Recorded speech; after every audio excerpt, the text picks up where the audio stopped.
Testing, 1, 2, 3, testing.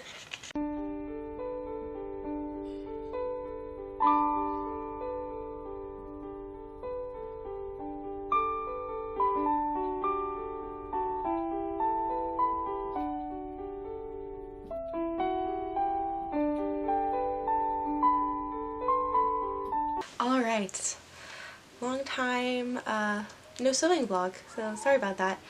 I haven't really gotten a chance to sew a lot for myself this year. I've had a bunch of commissions and I think, like, I'm so thankful for commission work. And I take commissions on a very limited basis because I have very limited time. And if you're interested, there's an email in, I think, the About section, yes, about business inquiries, or you can DM me on Instagram. Like I said, I fill up really fast because I have very limited time. So do with that information what you will. But I am very, very excited to finally make another dress for myself, and as you can guess by the title of this video, I'm making a Robe or Française, or a sack-back gown. I'm really excited. I'm also really nervous because they look hard and I've never done one before. I tried to do one once and it kind of turned out, but it wasn't a sack-back gown because I ran out of fabric for the entire back. So it kind of turned into a revolving place. This time around, I have the wonderful American Duchess Guide to 18th Century Dressmaking, and then I also bought their pattern for the sack-back gown, as well as having that in here.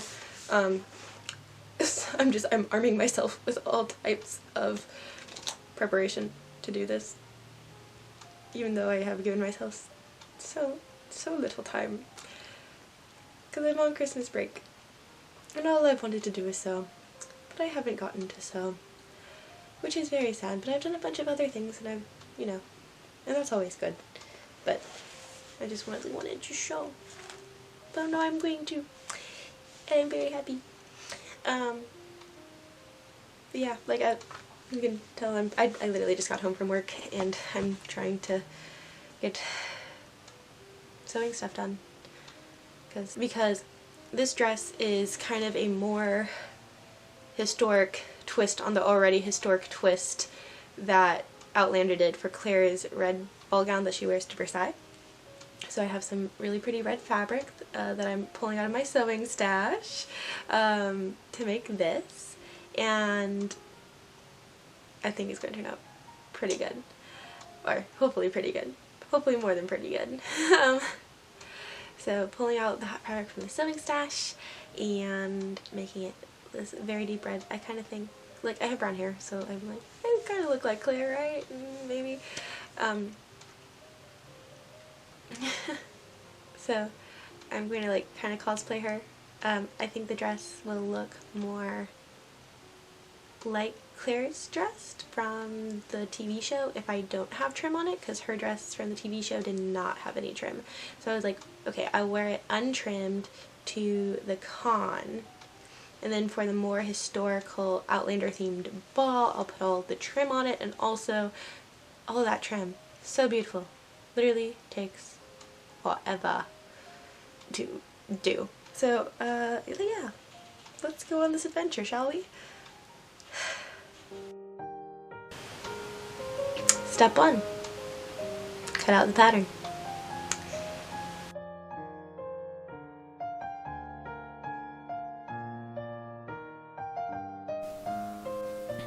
As I said earlier, this pattern is by American Duchess, and you can get it through Simplicity. It is number 8578 and is entitled Mrs. 18th Century Gown.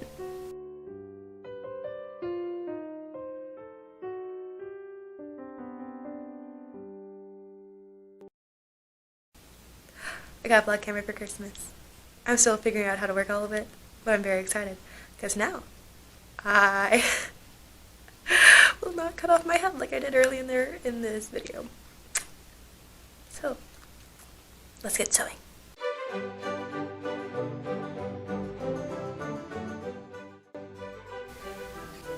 Well, we're going to cut things out and then we're going to sew.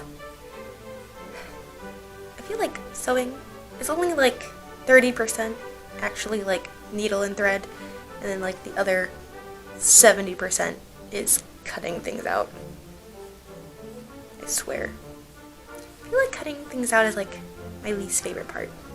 It's also the most nerve-wracking because you're like, ooh, I could screw all this up really bad. And also just like that first cut, oh, it's terrifying. I hate first cut.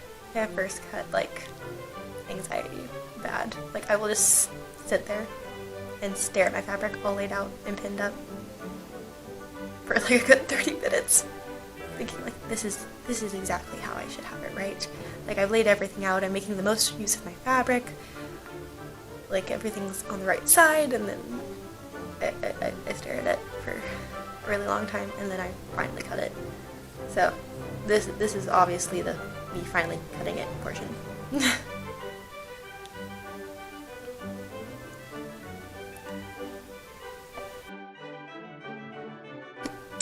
I always cut my pattern pieces out to the biggest size, and then I just fold the tissue paper pieces down to where I need them for the size to be that I am making.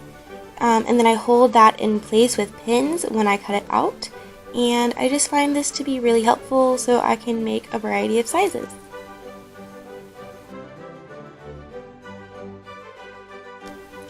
For the lining, I also used leftover fabric from other projects that had just been sitting in my fabric stash, and my cat Lucky highly approved.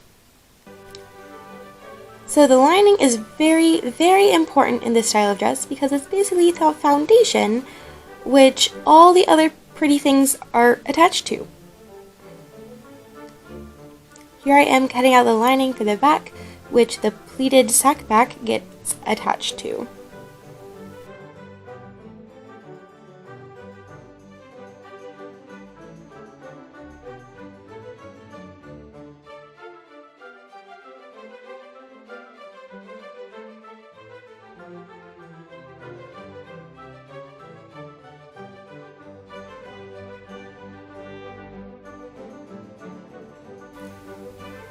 And then the book and pattern said to cut a hole in the middle of the back piece, and I was very confused, but I did it, and it all makes sense later.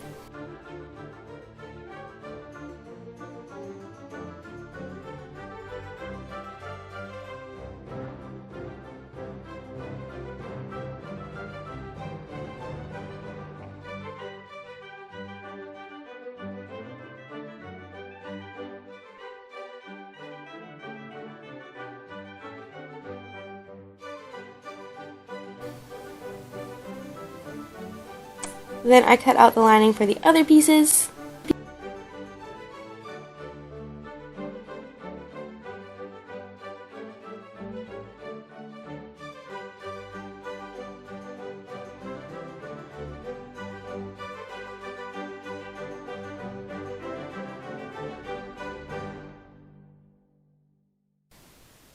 I made a little hem to finish off the rough side of the hole in the middle of the back. And then I pinned the lining pieces all together and I sewed them all together.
then it was time to do something with the hole in the back.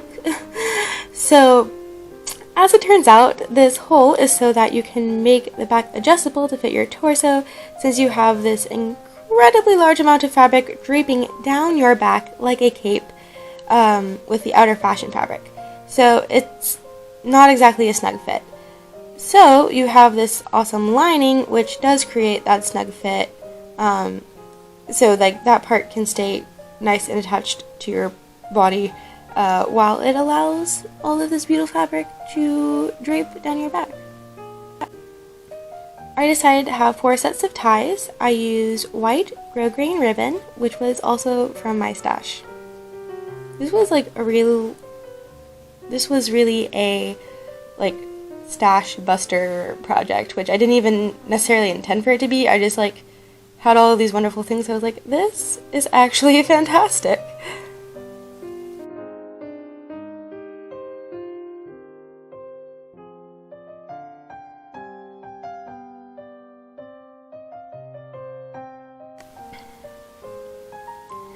I spaced out the ties pretty evenly along the back. I pinned the ribbon down, and then I sewed it to the lining.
I did the same thing to the other side.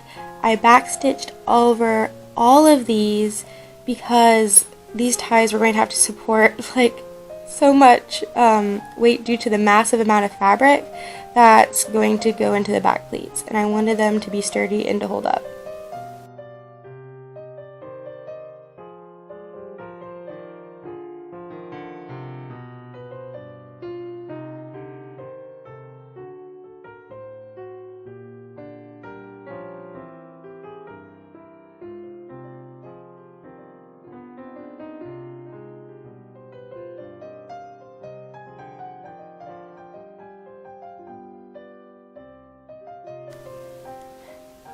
So then I went through and I clipped all of the threads, which is super unglamorous, but also super important and necessary. So I wanted to show it's not all fun. I really hate trimming threads with a burning passion, but it must be done, so it gets done.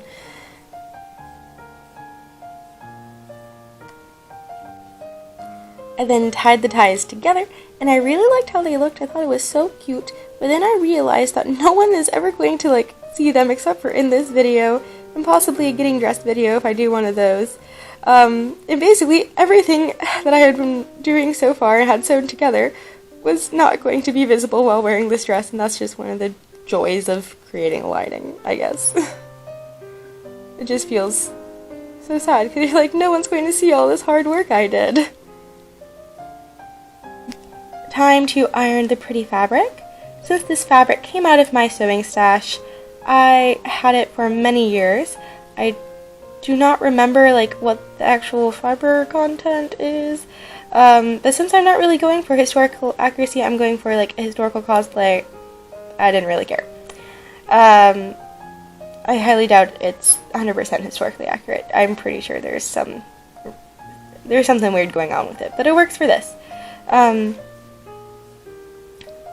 So anyway, one end got really wrinkled because the roller that I had been living on in my basement was too short for the width of the fabric, and it just got smooshed. So I had to iron all of that out.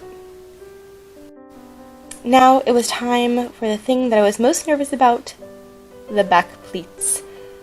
I marked off where they should go using the pattern, a ruler, and pins, and then I maneuvered the fabric into these giant box pleats. And it still amazes me just how much fabric got, condensed into these pleats. And they were all going to just rest on my back. That's so much fabric that just got, just condensed. And it's just going to be there. I was like, wow. There's just so much fabric that goes into these pleats. Anyway, I still can't fathom how much fabric is going to go on my back.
Then I did the same thing to the other middle back panel.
Then I went ahead and I marked several inches down on the back panel, on the back panels that I had pleated, because you are then to stitch down the pleats so that they lay right. And I believe I chose to stitch down the pleats about 3 inches. That's how far I pinned it, which is in the range the book said was appropriate.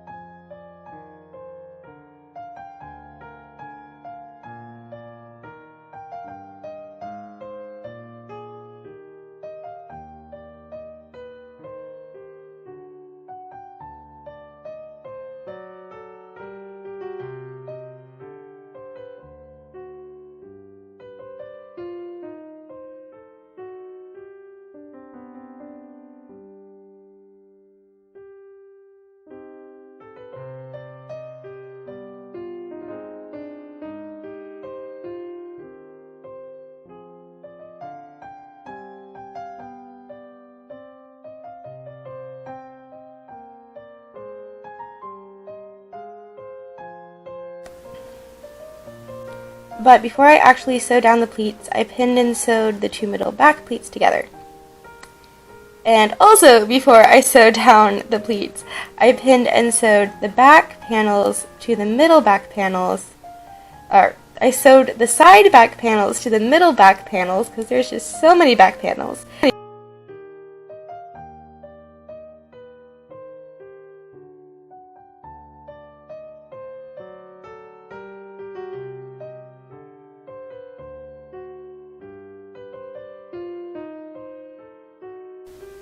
The reason I decided to go ahead and pin like the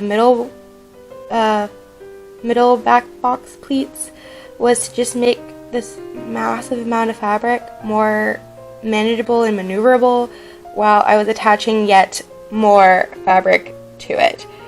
Because otherwise, dear goodness, that's just too much fabric to deal with if it's all stretched up.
But once I attached the back side panels, I had to redo some of the pleating in the back, of course.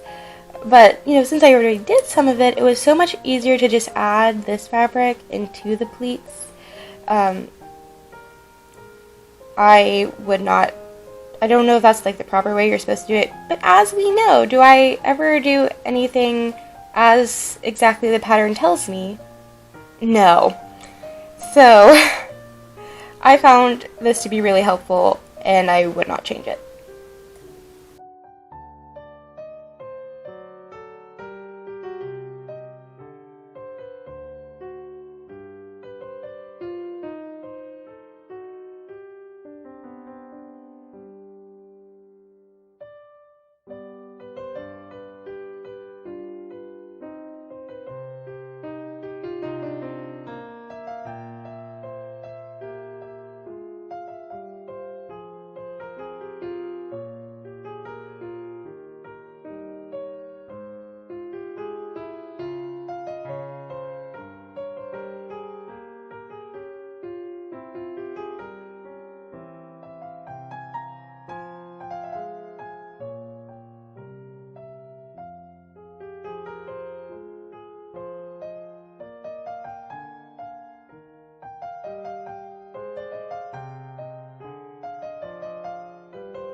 I then marked and pleated and pinned the back side of the skirt.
Okay, so now it is actually time to stitch down the pleats with the help of my sewing supervisor, my sweet cat, Lucky.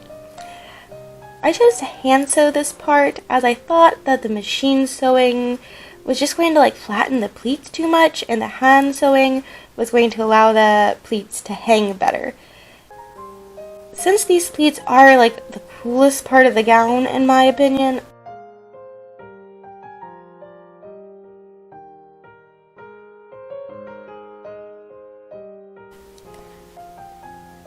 as the book instructed, I used a prick stitch. Now, a prick stitch is a short back stitch used chiefly on bulky materials, which these pleats definitely were. Again, so much fabric. The American Duchess Guide to 18th Century Dressmaking is amazing, and it tells you exactly how to do all the historical stitches. I'm not going to tell you how to do that. You're going to have to go buy the book.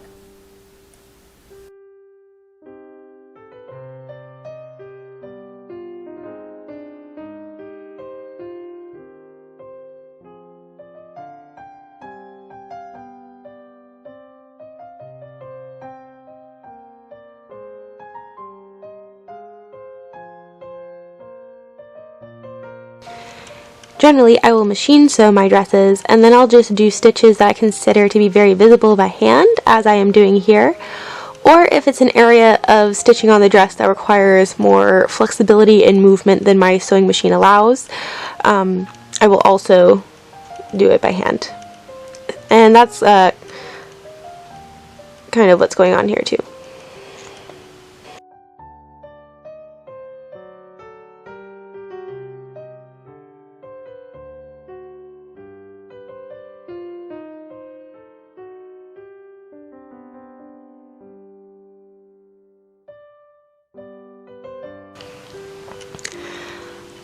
A lot of the reasoning behind my decision to machine sew the majority of my dresses is simply time.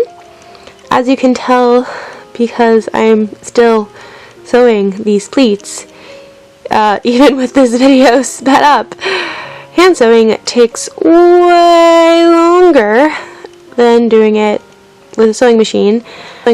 And my life at the moment just does not allow me that kind of time to do everything by hand.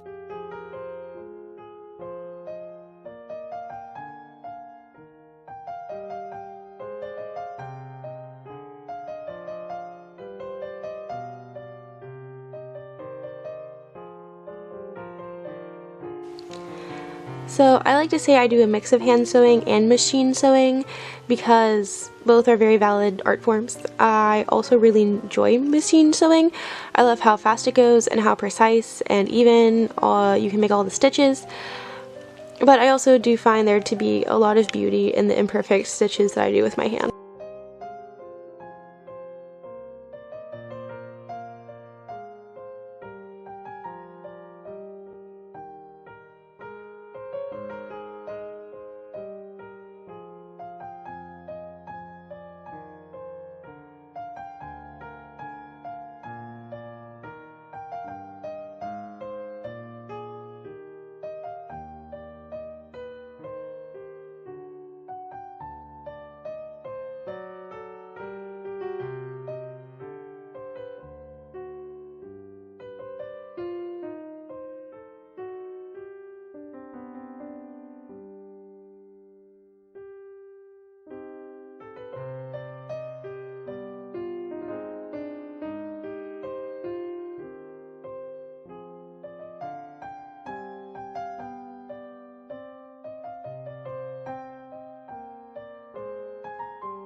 And again, it's time to iron. Again. There is so much ironing involved with sewing. So much ironing. But here I am ironing the front skirt panel of the gown.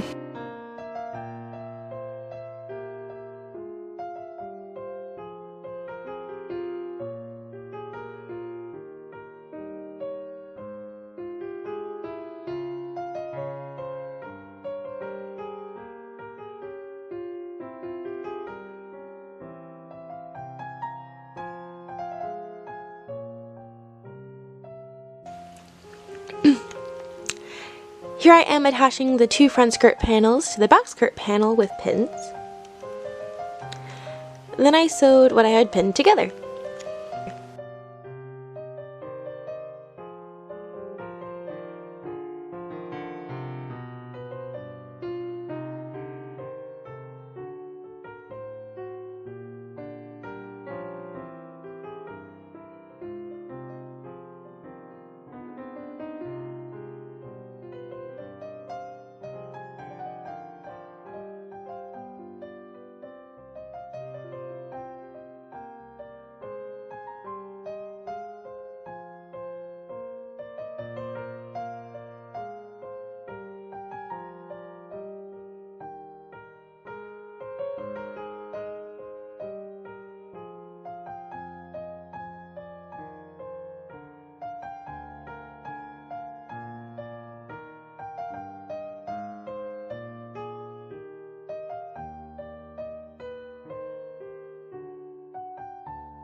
More pleats! The front skirt panel also has pleats where it attaches to the back panel.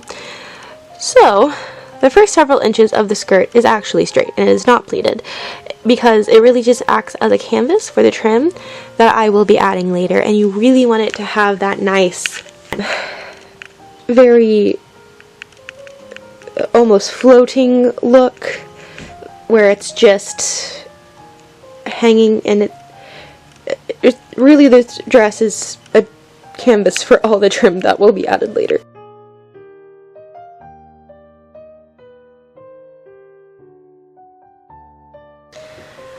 Now it is time to attach the lining to the bodice.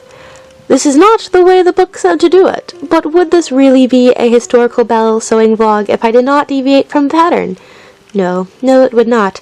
So, I sewed around the edges that I had pinned, which were the top of the back, the top of the front, the edges around the front opening, and along the front panel of the skirt.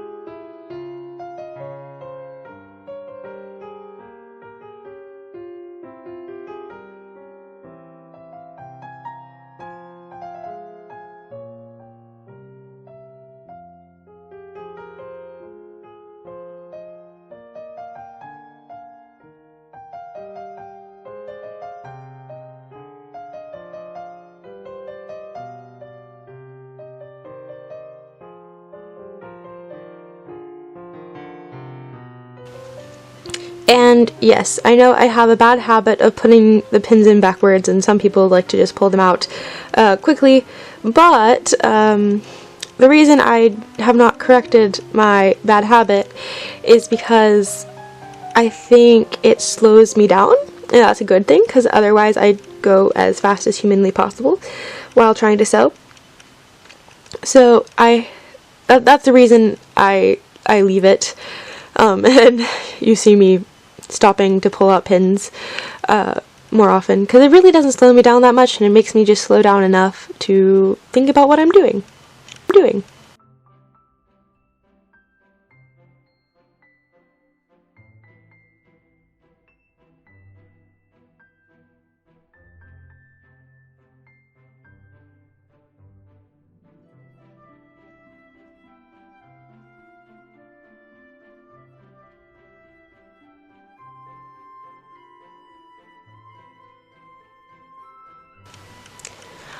I then turned it in, or turned it out, so the right sides were out, and I believe that this worked very well.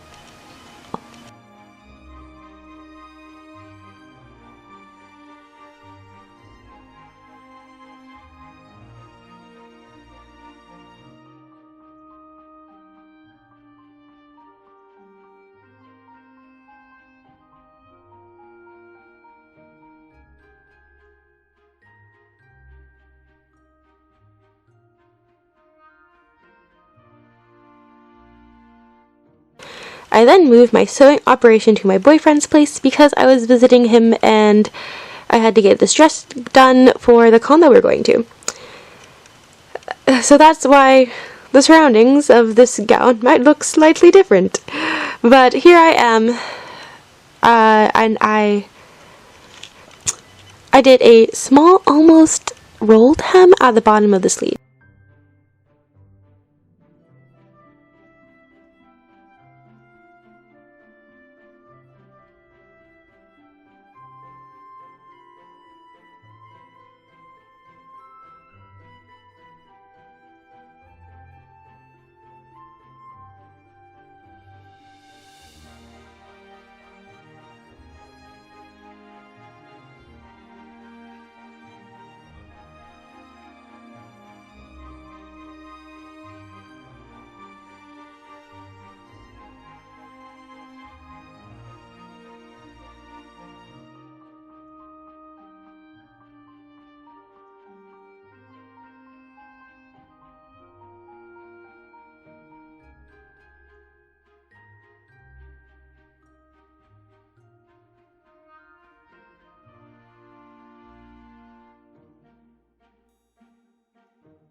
I pinned the sides of the sleeves together before sewing them.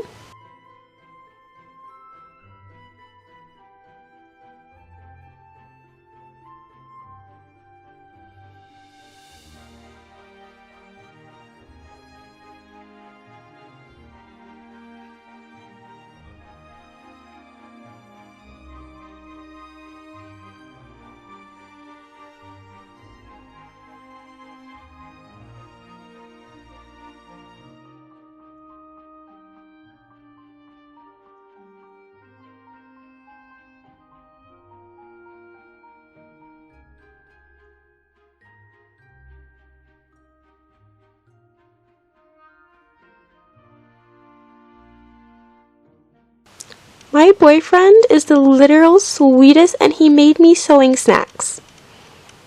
He's the literal best. Alright, that's enough snacking, back to sewing.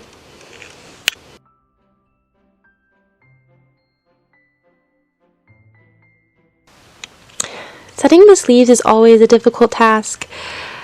It's not one of my favorite parts of sewing, and since I've never made a robe a la Française before, it took me several attempts at pinning them before I got the sleeves to lay just right.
I then sewed the arm seams, which also connected the lining to the sleeves and the bodice, so that was good.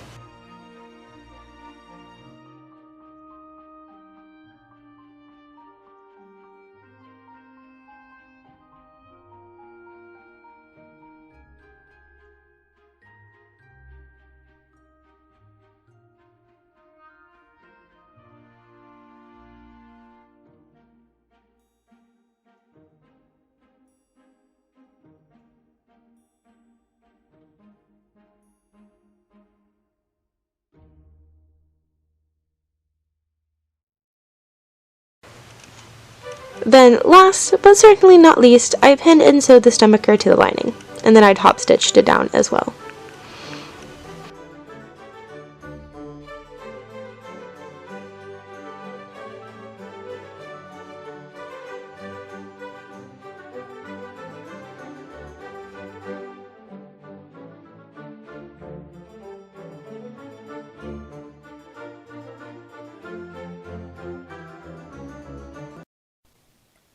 Alright, so here we are, trying it on. Since I got the sleeves in, we are pretty much just pinned together in the front here over my t-shirt, so that's going to look much better once it is finished, and over an actual corset it'll lay better. But that's what it is right now. I got it on over my pocket hoops.